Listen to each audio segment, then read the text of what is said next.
Sponsor করেছে যে আপনি এখানে যাচ্ছেন, 30 লক্ষ টাকা আপনারা দিব, এরকম কিছু আছে? মাঝে আপনি নাকি গাড়িতে সফর করেছেন, এটা সত্যতা আছে কিনা? না, প্রস্তাবনা যায় নাই, ইরান থেকে পাকিস্তান থেকে কেউ প্রস্তাব দেয় নাই, নাকি অনেক টাকা পয়সা ইনকাম করেছেন বিদেশে গিয়ে। আলিফ মাহমুদ আলহামদুলিল্লাহ যাওয়ার পর থেকে আমার সাথে নানানভাবে যোগাযোগ করে এবং পরামর্শ নেয়। মানে আসলে সে কি উদ্দেশ্যে এই যে পায়ে হেঁটে হজ্জে গিয়েছে এবং মক্কায় যাওয়ার পরে তার বিষয়টা কি। এক ভাই প্রশ্ন করেছেন কুমিল্লা লাকসাম থেকে। উনি লিখেছেন যে মোহতারাম, আমাদের এই অঞ্চলের একজন যুবক যার নাম আলিফ মাহমুদ, তিনি 9 মাস আগে হাঁটা শুরু করে ইতিমধ্যে মক্কায় পৌঁছিয়েছেন এবং তাকে নিয়ে আপনি একটা ইন্টারভিউ দিয়েছিলেন যেটা সোশ্যাল মাধ্যমে ছড়িয়ে পড়েছিল, তার সাক্ষাৎকারটি। সেখানে আপনি এটাকে পজিটিভলি উপস্থাপন করেছিলেন। আলিফ মাহমুদের হেঁটে মক্কায় যাওয়া এ বিষয়টাকে আপনারা যদি পজিটিভলি উপস্থাপন করেন তাহলে কি আমরা ধরে নিব যে এটা জায়েজ বা এ ব্যাপারে ইসলামী শরিয়ার পরিপূর্ণ সমর্থন আছে? খুব ইম্পর্ট্যান্ট একটা বিষয়। আলিফ মাহমুদ হেঁটে মক্কায় গিয়েছে 9 মাসে। কোরআনুল কারিমে যে আল্লাহ সুবহানাহু ওয়া তাআলা হজ্জের ব্যাপারে যতগুলো কথা বলেছেন, ওমরার ব্যাপারে যে কথাগুলো বলেছেন, এখানে বাহনের কথাও বলেছেন এবং পায়ে হেঁটের কথাও বলেছেন। দুটো কথাই কিন্তু আল্লাহ বলেছেন। এখন ইসলামিক স্কলাররা বলে থাকেন যে যেহেতু বিমান আছে, যেহেতু জাহাজ আছে, এখন যেহেতু বাহন আছে, সেহেতু বাহনে না গিয়ে এভাবে নিজেকে হুমকির মধ্যে রেখে এত দূর হেঁটে যাওয়াটা অনুত্তম কাজ। হারাম কিন্তু একজন স্কলারও বলে নাই, হারাম বলার সুযোগও নাই। কেন সুযোগ নাই? আপনি আপনার বাড়ির পাশে মসজিদে যাচ্ছেন নামাজে, এখন নামাজে আপনি হুন্ডা নিয়ে যাবেন না গাড়ি নিয়ে যাবেন নাকি আপনি ঘোড়া নিয়ে যাবেন, সেটা তো আপনার একান্ত ব্যক্তিগত ব্যাপার। যদি আপনি বলেন যে আলাদা কোনো ফজিলত আল্লাহ রাসূল বলেছেন কিনা, তাহলে আলাদা কোনো ফজিলতের এখানে বিষয় না, বিষয়টা হচ্ছে জায়েজ এবং নাজায়েজ। নিষিদ্ধ কোনো জিনিসকে আপনি সরাসরি হালাল বলতে পারবেন না, আবার সরাসরি কোনো হারাম বিষয়কে আপনি হালাল বলতে পারবেন না, এটা আপনার জন্য জায়েজ নাই। আলিফ মাহমুদ আলহামদুলিল্লাহ যাওয়ার পর থেকে আমার সাথে নানানভাবে যোগাযোগ করে এবং পরামর্শ নেয়। আমি এই মুহূর্তে আলিফ মাহমুদকে ভিডিও কলে নিব এবং তার সাথে মানে আসলে সে কি উদ্দেশ্যে এই যে পায়ে হেঁটে হজ্জে গিয়েছে এবং মক্কায় যাওয়ার পরে তার বিষয়টা কি এবং তাকে কে সহযোগিতা করলো, কিভাবে সে গেল, আমরা এখন তাকে ভিডিও কলে নেওয়ার চেষ্টা করছি। আসসালামু আলাইকুম। আজি আলহামদুলিল্লাহ। আলিফ মাহমুদ, আপনি কেমন আছেন? আচ্ছা, আমাকে আপনাদের লাকসাম থেকে একজন প্রশ্ন করেছেন যে আলিফ মাহমুদের ইন্টারভিউ নিয়েছিলেন 9 মাস আগে, তো সে সময় পজিটিভলি উপস্থাপন করেছিলেন আলিফ মাহমুদকে। তো আলিফ মাহমুদ যে এখন মক্কায় পৌঁছে গেছে, আসলে এই বিষয়টাকে আমরা কিভাবে দেখি? আলিফ মাহমুদ, আপনি কেন পায়ে হেঁটে মক্কায় গেলেন আমাদের দর্শকদের উদ্দেশ্যে যদি বলতেন। এখন আপনার সামনে বাংলাদেশের যারা সোশ্যাল মাধ্যমে অ্যাক্টিভ এবং যারা আমাদের বিভিন্ন আলোচনাগুলো পেশ করে থাকে অনেকে আছেন আর কি, আপনাকে দেখালে বুঝতে পারবেন। আমার এই ভাইয়েরা আছেন এখানে। তো আলিফ মাহমুদ, আপনি প্রথমেই যদি আমাদের যে ভাই প্রশ্নটি করেছেন সেই ভাই এবং গোটা জাতির উদ্দেশ্যে আপনি যদি বলতেন যে আসলে কেন আপনি উমরাটা করলেন আর কেন আপনি হজ্জে গেলেন এভাবে পায়ে হেঁটে, আপনি যদি বলতেন, বলেন। আসলে আসলে হুজুর, আমি একজন ভ্রমণপ্রেমী মানুষ। আমার ভ্রমণ করতে ভালোবাসি, এটা হচ্ছে প্রথম কথা। তো আসলে আমরা পৃথিবীতে যে মানুষ যে কাজই করি না কেন, আমাদের কাজের মাধ্যমে আল্লাহকে স্মরণ করা উচিত। তো আলিফ মাহমুদ, আপনাকে এক নম্বর প্রশ্ন, আলিফ মাহমুদ আপনাকে আমি এক নম্বর প্রশ্ন যেটা করেছি আপনি সেটা উত্তর দেবেন মেহরবানি করে। আপনাকে পজিটিভলি উপস্থাপন আমরা করেছিলাম। তো এখানে বলা হয়েছে যে পায়ে হেঁটে উনি যে হজ্জে গিয়েছেন এই কাজটা ঠিক হয়েছে নাকি বেঠিক হয়েছে, আমাদেরকে প্রশ্ন করেছে। আমরা বলেছি এটা বেঠিক কোনো কাজ করেন না, উনি ঠিক কাজ করেছেন এবং এটা হারাম কিছু না। এটারই answer আমি দিচ্ছি। জি প্রথম জি প্রশ্নের উত্তরটি আমি দিচ্ছি জি 30 জি সেকেন্ডের মধ্যে ইনশাআল্লাহ। তো আমার কথা হচ্ছে, আমরা পৃথিবীতে যে যে কাজই করি না কেন, আমাদেরকে আমার কাজের মাধ্যমে আমাদেরকে আল্লাহকে স্মরণ করা উচিত। তো আমি চিন্তা করলাম, আমি যেহেতু একজন ট্রাভেলার, ভ্রমণ করতে ভালোবাসি, ভ্রমণ পিপাসু মানুষ, তো আমি যদি আমার এই ট্রাভেলের মাধ্যমে আমি আল্লাহকে পাই, এটা আমার জন্য সবচেয়ে বড় পাওয়া হবে। কারণ আমি চাই নিজেকে পরিবর্তন করতে। এবং আজকে আমি যদি মক্কা মসজিদে নাও আসতাম, পৃথিবীর অন্য কোনো দেশে হয়তো ঠিকই যাইতাম। তো আমি চিন্তা করলাম আমি আমার প্রথম সফরটা আমি মক্কা মদিনায় যাবো এবং নিজেকে পরিবর্তন করব এবং কি পরবর্তীতে হয়তো আমি পুরো বিশ্বকে আমি একজন মুসলিম হয়ে মেসেজ দিব। তো সেই চিন্তা ধারণা থেকেই আসলে আমার প্রথম সফর আমি মক্কা মদিনায় নির্ধারণ করি, যাতে নিজেকে আমি একজন ভালো মুসলিম হিসেবে তৈরি করতে পারি। আচ্ছা আলিফ মাহমুদ, আরেকটি বিষয় সেটি হচ্ছে আপনি যে এই কত হাজার কিলোমিটার সফর করলেন, কত দিনে কয়টা দেশ সফর করেছেন, সংক্ষেপে যদি বলতেন। আমি টোটালি সফর করেছি 9 মাসে প্রায় 7,500 কিলোমিটার মক্কা পর্যন্ত। প্রতিদিন কত কিলোমিটার সফর করলেন, মানে পায়ে হেঁটেছেন কত কিলোমিটার? প্রতিদিন 40-50 কিলোমিটার, এভারেজে প্রায় 35-40 কিলোমিটার পড়েছি। দুটো বিষয় সোশ্যাল মাধ্যমে আপনার ব্যাপারে খুব আলোচনা হচ্ছে। এক নম্বর হচ্ছে আপনি নাকি অনেক টাকা পয়সা ইনকাম করেছেন বিদেশে গিয়ে, অনেকে অনেক ধরনের হেল্প আপনাকে করেছে। দুই নম্বর হচ্ছে আপনি নাকি মাঝে মাঝে গাড়িতে আমার কথা শেষ করি, মাঝে মাঝে আপনি নাকি গাড়িতে সফর করেছেন, এটা সত্যতা আছে কিনা? আসলে হুজুর সেরকম কিছুই না। ওরকম লেভেলের মানে কোনো টাকা পয়সা আসলে ইনকামের জন্য তো এখানে বাইর হয়নি। আরেকটা বিষয় বলি, অবশ্যই। হ্যাঁ, জি। আরেকটা বিষয় বলি যে কেউ যদি আপনাকে, এখন আমরাও তো মাহফিলে যাই বিভিন্ন জায়গায়, আপনাকে $2,000 বা $1,000 কেউ যদি হাদিয়ে দেয় সেটা ভিন্ন বিষয়। কিন্তু এরকম কোনো ব্র্যান্ডিং কোম্পানিকে আপনাকে কেউ স্পন্সর করেছে যে আপনি এখানে যাচ্ছেন 30 লক্ষ টাকা আপনারা দিব, এরকম কিছু আছে? আসলে বাংলাদেশ থেকে যখন বাইরে তখন স্পন্সর ছিল, কিন্তু এত পরিমাণের সমালোচনা হয়, কিন্তু পরবর্তীতে স্পন্সরও ভয় আর আমাকে আর কি স্পন্সর করে নাই। পরবর্তীতে আমি বলতে গেলে সম্পূর্ণ নিজের খরচে এই পর্যন্ত আসছি, আলহামদুলিল্লাহ। শুক্রান। তারপরে স্পন্সর ভাইদের ধন্যবাদ, যে তারা পাশে ছিল বিধায় আমি আর একটু বেশি সাহস পেয়েছি। যদিও পরবর্তীতে পাশে ছিল না, কিন্তু তারা প্রথম অবস্থায় পাশে ছিল বলেই আমি আমার সাহসটা পেয়েছি। তাই তারা পাশে না থাকলে তাদেরকে আমি ধন্যবাদ জানাই। ধন্যবাদ। এবং আর আপনি যে পায়ে হেঁটে না গিয়ে গাড়িতে চড়েছেন মাঝে মাঝে, যেগুলো ব্লগাররা সোশ্যাল মাধ্যমে যারা কাজ করে তারা যে ছড়াচ্ছে, এটা কি সত্য? না, আমি একবার সংক্ষেপে বলি। মানুষ মনে করে যে অনেক দূরত্ব, আসলে আমি চিন্তা করেছি যে আমি পুরো পৃথিবীটা ভ্রমণ করবো। পুরো পৃথিবী বলতে গেলে 1.5 থেকে 2 লক্ষ কিলোমিটার। তো আমি যদি পুরো পৃথিবী ভ্রমণ করার একটা পরিকল্পনা করতে পারি, আসলে আল্লাহর ঘরে যাওয়া 8,000 কিলোমিটার এটা আমার জন্য কিছুই না। যদি 8,000 জায়গায় মাশাআল্লাহ। 80,000 কিলোমিটার হতো সেটা আমার জন্য সম্ভব ছিল। জি। আমি ইন্ডিয়াতে টোটাল সফর করেছি হুজুর 2,000 কিলোমিটার। তো 2,000 কিলোমিটার সফর করার জন্য আমি প্রায় 2 মাসের বেশি ছিলাম। তো প্রতিদিন আমি এমনি 40-50 কিলোমিটার সফর করি। তো এমনি 50 দিনের মধ্যে ইজিলি সফর করা যায় পুরো ধন্যবাদ। ইন্ডিয়া। তো আমি সেখানে 2 ধ- মাসের বেশি ধ- ছিলাম। ধন্যবাদ। তারপরে পাকিস্তান 14 দিন ছিলাম। আচ্ছা। ইরানে সবচেয়ে মানুষের বেশি ছিল ইরান নিয়ে, যে ইরানে তো তাদের কিভাবে শেষ করলাম। আচ্ছা। মূলত ইরান ছিল 700 কিলোমিটার আমার সফর, এবং 700 কিলোমিটার আমি 18 দিনে শেষ করি। আচ্ছা, আপনি তাহলে কোনো গাড়ি ইউজ করেন নাই? কম পড়ে। আমার কথা জি। শোনেন, আপনি কি কোনো গাড়িতে ওঠেন নাই তাহলে? একমাত্র আমি ইরান থেকে আরব আমিরাত যখন প্রবেশ করি, এখানে আমি শিপ ইউজ করছি। মানে জাহাজ? এবং কি জি, এবং কি হুজুর বাংলাদেশ মানে পাকিস্তান ওই সাইডে বা পৃথিবীতে যত দেশ আছে, আমি হয়তো প্রথম মানুষ যে বাংলাদেশ থেকে পৃথিবীর ওই সাইডে মানে দক্ষিণ এশিয়ার ওই সাইডের প্রথম মানুষ যে বাংলাদেশ থেকে সৌদি আরব আসছি। কারণ পাকিস্তানের পরে ইন্ডিয়া আছে, ইন্ডিয়াদেরকে পাকিস্তান ভিসা দেয় না, যার কারণে তারা চাইলেও হাইটে আসতে পারে না, তাদের ফ্লাইটে আসতে হয়। তারপর আচ্ছা। হচ্ছে বাংলাদেশ। বাংলাদেশ তো এই প্রথম আমি বাইর হলাম, আর এরপরে যেসব ওগুলা আসলে ফ্লাইট ছাড়া কখনোই আসতে পারে না, কারণ মাঝখানে একদম বড় বড় সমুদ্র। সেখানে আমি আপনি, আল্লাহর রহমতে আমার হ্যাঁ, একটি ছিল আমার জীবনের প্রথম, আমি সৌদি আরব থেকে ফ্লাইট উঠে বাংলাদেশ আসবো, জি, এটা আমার অনেক স্বপ্ন ছিল। আমি এখন পর্যন্ত আল্লাহর রহমতে আমি ফ্লাইট কখনো উঠিনি, আর এবং কখনো বিমান দেখিও নাই। অনেকে ভাবছে আমি বিমানে উঠছি, আসলে বিমানে এখন আমি উঠিনি।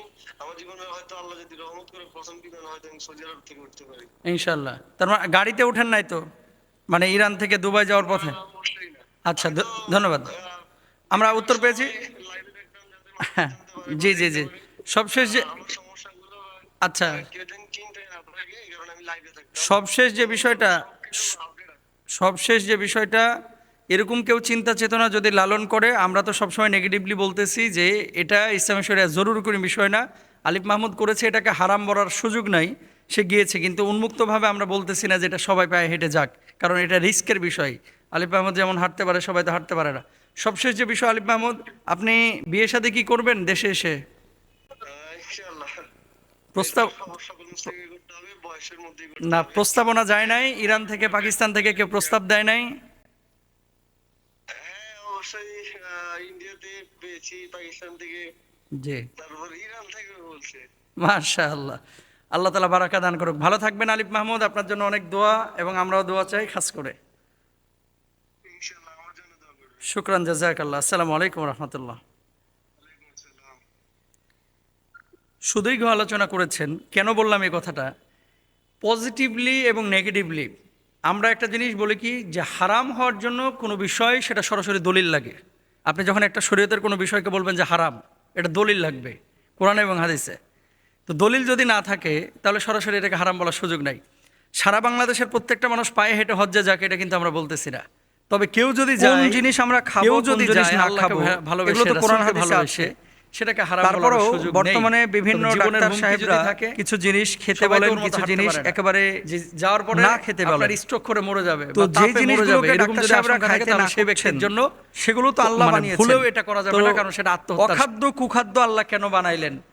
নাকি আল্লাহ ঠিকই হালাল করেছেন, আমরা মানুষ স্বার্থের জন্য এগুলোকে হারাম করতেছি? খুব ইম্পর্টেন্ট বিষয়।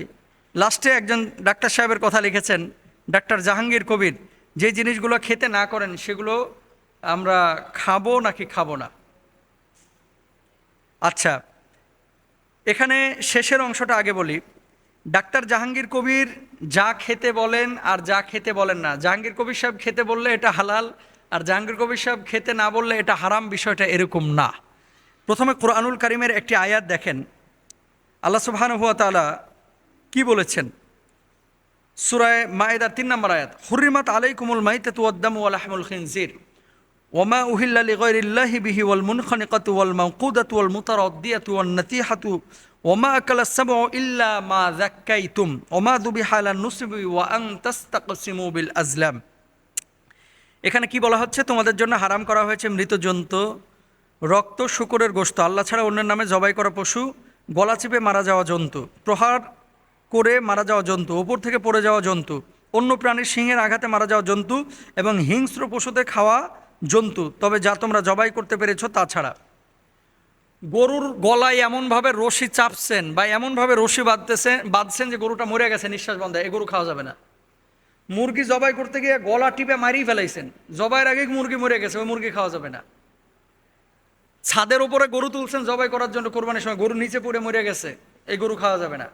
আচ্ছা, এগুলো তারপর শুয়োর খাওয়া যাবে না, রক্ত খাওয়া যাবে না, শুকুর খাওয়া যাবে না, এটা আল্লাহ তাআলা বলে দিয়েছেন। এরপরে দেখেন রাসূল আকরাম সাল্লাল্লাহু আলাইহি ওয়াসাল্লাম কি বলছেন। মূলত দুই প্রকারের মৃত প্রাণী এবং রক্ত খাওয়া যায়, দুই প্রকারের। মানে মৃত প্রাণী যদি গরু হয় খাইতে পারবেন না, জবাইয়ের আগে মরে গেলে। মুরগি খাইতে পারবেন না, হাঁস খাইতে পারবেন না। কিন্তু দুই প্রকারের রক্ত এবং আপনার প্রাণীর ব্যাপারে আল্লাহ রাসূল বলেছেন। এটা ইবনে মাজার হাদিস। কি বলছেন আল্লাহ রাসূল সাল্লাল্লাহু আলাইহি ওয়াসাল্লাম? উহিল্লাত লাকুম মাইতাতানে ওয়া দামানে ফাআম্মাল মাইতাতানে ফাল হুতু ওয়াল জারাদু ওয়া আম্মাদ দামানে ফাল কাবিদু ওয়াত তাহানু ওয়াত্তিহানু ওয়া আম্মাদ দামানু ফাল কাবিদু ওয়াত্তিহালু। আল্লাহ রাসূল সাল্লাল্লাহু আলাইহি ওয়াসাল্লাম বলেছেন, তোমাদের জন্য দুই প্রকার মৃত ও রক্ত হালাল করা হয়েছে। মৃত হলো মাছ এবং টিড্ডি, আর রক্ত হচ্ছে কলিজা, প্লিহা। কলিজায় কিন্তু রক্ত থাকে, প্লিহায় কিন্তু রক্ত থাকে। টিড্ডি বলতে বুঝেন আপনারা, অনেকে হয়তো বা বুঝেন না। টিড্ডি মানে হচ্ছে ফড়িং। ফড়িং আমাদের বাংলাদেশের যে ফড়িং, এটা তো কঙ্কাল, এটার গায়ে কিছু নাই, গোস্ত মস্ত। কিন্তু আরবে যে টিড্ডি বা ফড়িং টাইপের যে প্রাণীগুলো, এগুলো চড়ুই পাখির মতো, আপনার মানে সাইজে ওটার সমান না হলে আরেকটু ছোট, কিন্তু এটা খাওয়ার জন্য আপনার পছন্দের একটা খাবার আর কি। আরব বিশ্বে তখনও ছিল, এখনও অনেকে খায়, ইরান টিরানে। তো এই টিড্ডি বা ফড়িং জাতীয় জিনিস, আর হচ্ছে মরা মাছ। ইলিশ মাছ মরে যায়, খাওয়া যায়। কাতল মাছ মরে যায়, খাওয়া যায়। অন্য অন্য যে মাছগুলো আছে এগুলো খাওয়া যায়, যেগুলো মরে গিয়েছে। রক্ত এবং প্লিহা, কোন রক্ত? কলিজার মধ্যে যে রক্তটা আছে, এই কলিজা খাওয়া যায়। যদি আল্লাহ রাসূল কলিজা খাইতে পছন্দ করতেন না। নবীজির অপছন্দনীয় যে খাবারগুলো ছিল এর মধ্যে কলিজা ছিল উল্লেখযোগ্য একটা খাবার, নবীজি পছন্দ করতেন না। পছন্দ করতেন কি? ছাগলের সামনের যে দুইটা ঠ্যাং আছে, ওপরে যে মোটা গোস্তটা, এটা আল্লাহ রাসূল খুব পছন্দ করতেন সাল্লাল্লাহু আলাইহি ওয়াসাল্লাম। কলিজা আল্লাহ রাসূল এটা পছন্দ করতেন না। গরম কোনো খাবার আল্লাহ রাসূল পছন্দ করতেন না। আছে না যে চুলা থেকে নামে একবারে তাড়াতাড়ি দেয় খাই, এটা আল্লাহ রাসূল পছন্দ করতেন না। তরমুজ জাতীয় খাবার আল্লাহ রাসূল পছন্দ করতেন, সারিদ পছন্দ করতেন। এই ধরনের খাবারগুলো আল্লাহ রাসূল পছন্দ করেছেন। তাহলে 1 নম্বর মৃত জন্তু আমরা হারাম পাইলাম। যে কোনো মৃত জন্তু, চতুষ্পদ জন্তু যদি মরে যায় এটা খাওয়া যাবে না, মানে জবাই যদি করতে না পারেন, এবং জবাই করতে হবে আল্লাহর নাম নিয়ে। একটা ছাগল আপনি জবাই করেছেন, আল্লাহর নাম নেন না, ওটা খাইতে পারবেন না। এই জন্য হিন্দু খ্রিস্টান কেউ যদি ছাগল জবাই করে, কলকাতা যে এত ধুমায় ছাগল খান, অনেকে আছে নেপালে যে ধুমায় ছাগল খান, এটা হালাল না হারাম এটা তোয়াক্কা করে না, জানেও না যে এটা কে জবাই করছে। ইউরোপে গিয়ে অনেকে ছাগল গরু খায়, হালাল না হারামে জানেও না। ইউরোপে কিভাবে গরু জবাই করে আপনারা জানেন? অনেকে জানেন না। গুলি করে গরুর মাথায়, দূর থেকে গরুর মাথায় গুলি করে গরুটার আগে শোয়ায়। গুলি করলে গরু তো একেবারে মরা মরা অবস্থা হয়ে যায়, তারপরে কোনোটারে জবাই করে অথবা অপেক্ষা করে যে মুখ কতক্ষণে মরে। তো একটা গরুরে দাঁড় করায় রেখে এখান থেকে কাছে গুলি করছে, গুলি করার পরে মাথাটা তো এমনি ঝাঁঝরা হয়ে যায়।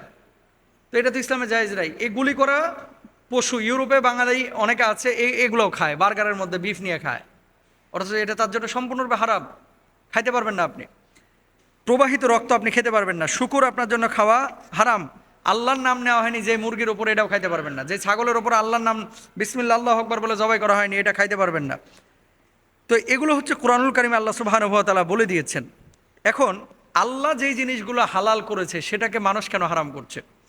দেখেন, চিনির ব্যাপারে কিছু কিছু ডাক্তার এমনভাবে বলে, আরে যায় না যায় না যায় না, শেষ হয়ে যাবেন। তো চিনি আল্লাহ বানাইছে কেন? গ্যান্ডারি আল্লাহ বানাইলো কেন? হ্যাঁ, আল্লাহ বানিয়েছে, শরীরে গ্লুকোজ দরকার আছে, ফ্রুক্টোজ দরকার আছে, চিনি দরকার আছে, সুগার দরকার আছে, পরিমিত পরিমিত। আপনি যখন খান একেবারে তো হিউম্যান হলার ভরে খান, এই জন্যই সমস্যাটা হয়। গরুর গোস্ত কেউ কেউ যখন নিয়ে বসে ভাই 1.5 কেজি একাই খেয়ে ফেলায়, আধা কেজি একাই খেয়ে ফেলায়, আবার গর্ব করে বলে দোস্ত আজকে 2 কেজি মিষ্টি একাই খাইছি। তো তুমি খাইছো কেন? আল্লাহ তো আগেই বলে দিয়েছেন রাসূলের মাধ্যমে পেটটারে 3 ভাগে বিভক্ত করতে, 1 ভাগ খাবার, 1 ভাগ পানি, 1 ভাগ বাতাস। আপনি আনলিমিটেড খাইছেন, এই জন্য ক্ষতি হয়েছে। কোনো খাবারই মানুষের শরীরের জন্য ক্ষতিকর না, যদি সেটা বৈধ হয়, হালাল হয়, কিন্তু খাইতে হবে পরিমিত। এখন ডাক্তার জাহাঙ্গীর কবিররা বিভিন্ন ধরনের খাবার দাবার অসুস্থ ব্যক্তি যারা, তাদেরকে না করছেন যে এটা খেয়েন না, এটা খেয়েন না, এটা খেয়েন না, কিন্তু কিছু কিছু সময় এমনভাবে উপস্থাপনটা হয়ে যায় মনে হয় যে এটা খাওয়া মনে হয় হারাম, এটা খাইলে মনে হয় আমি শেষ হয়ে যাবে, ধ্বংস হয়ে যাব। দেখেন, আপনার হায়াত যতদিন আছে ভাই, গরু খাইলেও আপনি বাঁচবেন, না খাইলেও বাঁচবেন। আপনি ওই জাহাঙ্গীর কবিরের ফর্মুলা অনুসরণ করছেন দেখে যে 150 বছর বাঁচবেন, বিষয়টা কিন্তু এরকম না। হ্যাঁ, একটু সুস্থ থাকবেন, সুস্থ থাকবেন। ডাক্তাররা যেভাবে বলতেছে ওইভাবে যদি লাইফ লিড করেন, আপনার হায়াত যে 300 বছর হয়ে যাবে বিষয়টা এরকম না। হায়াত যে কয়দিন নির্ধারিত, হায়াত হচ্ছে তাকদির মুআয়্যান, নির্দিষ্ট তাকদির, এটা পরিবর্তন হয় না। আপনি প্রতিদিন যদি খালি ওই ভেজিটেবল খাইয়েই থাকেন আর মনে করেন যে 150 বছর বাঁচবেন, আপনি বাঁচবেন না ভাই। যতদিন বাঁচার কথা এটা আল্লাহ তাআলা লিখে দিয়েছেন ততদিনই বাঁচবেন। আপনি যদি 20ও খান তাও মরবেন না, ট্রেনের নিচে ঝাঁপ দিলেও আপনি মরবেন না, বুঝছেন? যদি হায়াত থাকে, আর যদি হায়াত না থাকে আপনি মারা যাবেন। তো আমাদের আকীদা কী হবে? আমাদের আকীদা হচ্ছে আল্লাহ তাআলা যা হালাল করেছে তা মানুষের জন্য কল্যাণকর। হ্যাঁ, তরমুজ খায় আপনার পেট খারাপ হয়েছে কেন? জানতে হবে যে হারামখোরগুলো এর ভিতরে রঙিন কিছু পানি মিশাইছে, ডাবের মধ্যে খারাপ পানি মিশাইছে, কমলার মধ্যে ফরমালিন দিয়েছে, কলার মধ্যে ফরমালিন দিয়েছে। এটা তো দোষ আল্লাহর না, নাউজুবিল্লাহ, দোষ তো আমাদের। আর মানুষ দিচ্ছে, মানুষের ক্ষতি হচ্ছে, এটার জন্য মানুষ দায়ী। আল্লাহ সুবহানাহু ওয়া তাআলা আমাদেরকে ন্যাচারাল বা প্রাকৃতিক যা দিয়েছে সবই মানুষের কল্যাণের জন্য দিয়েছে। আল্লাহ বুঝার তৌফিক দান।